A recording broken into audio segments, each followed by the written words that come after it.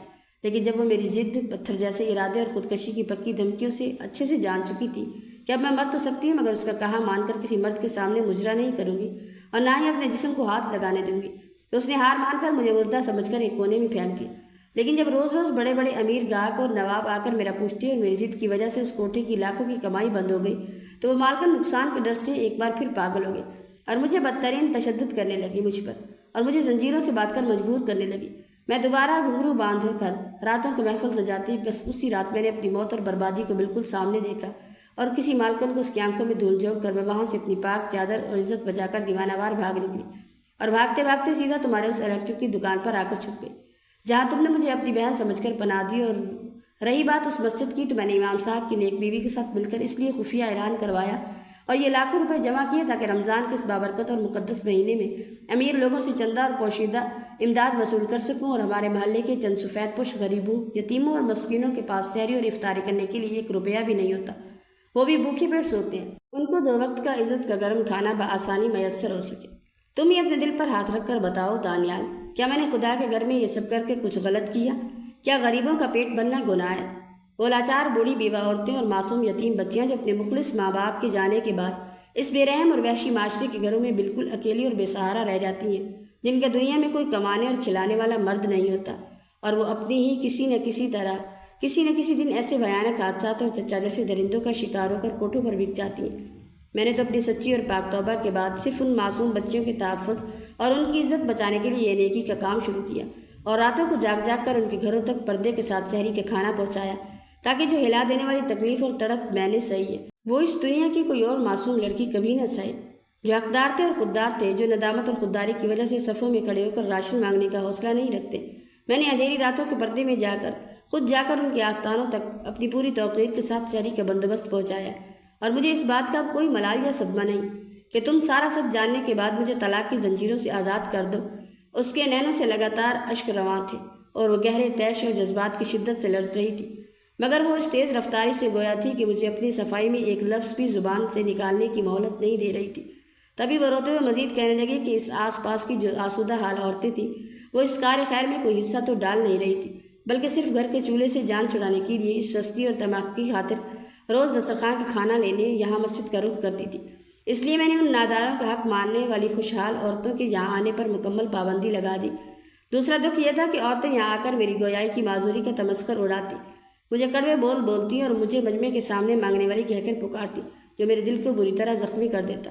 وہ سب تمہارے اور اماں کے واقف کار تھے۔ میں کسی طور نہیں چاہتی تھی کہ میری ذات کی وجہ سے میرے معصوم شریک حیات اور سسرال کی ساکھ پر سماج میں کوئی آنچ آئے یا لوگ ان پر تہمتیں لگائیں۔ بس اسی مصلحت کے تحت میں نے عورتوں کے آنے پر روک لگا دی تھی۔ وہاں دوسری جانب صرف ان مردوں کا ہجوم تھا جو سحری کے وقت رزق لینے دور دراز کے علاقوں سے آئے ہوئے تھے۔ ان سب کا تعلق انتہائی قسم پرسی میں جینے والے محنت کش طبقے سے تھا، جن کو دن بھر کی کڑی مشقت کے بعد بھی بمشکل ایک وقت کا نوالا میسر ہوتا تھا۔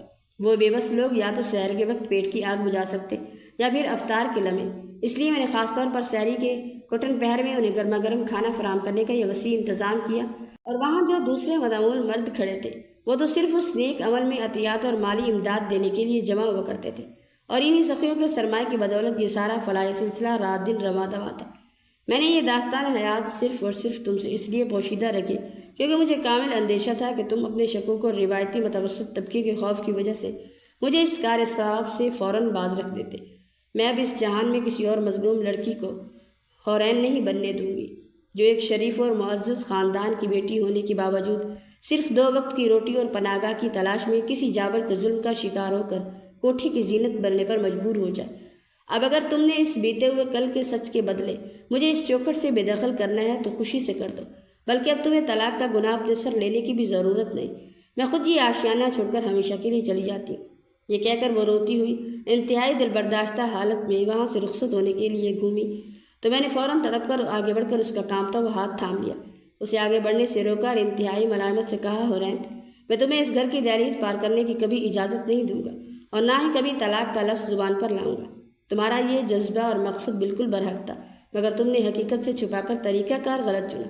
اگر تم رشتہ ازواج میں بندھنے کے پہلے روز مجھے اس پاک ارادے کے بارے میں سب کچھ بتا دیتی تو خدا کی قسم میں خود اپنی روزی روٹی کی دکان بند کر کے تمہارا بازو بنتا۔ کیا تم نے بھی مجھے ان بے حس اور جاہل مردوں کی مانند سمجھ رکھا ہے جو اپنی شریکی حیات کو پاؤں کی جوتی گردان کر اندھیری کوٹھریوں میں قید رکھتے ہیں؟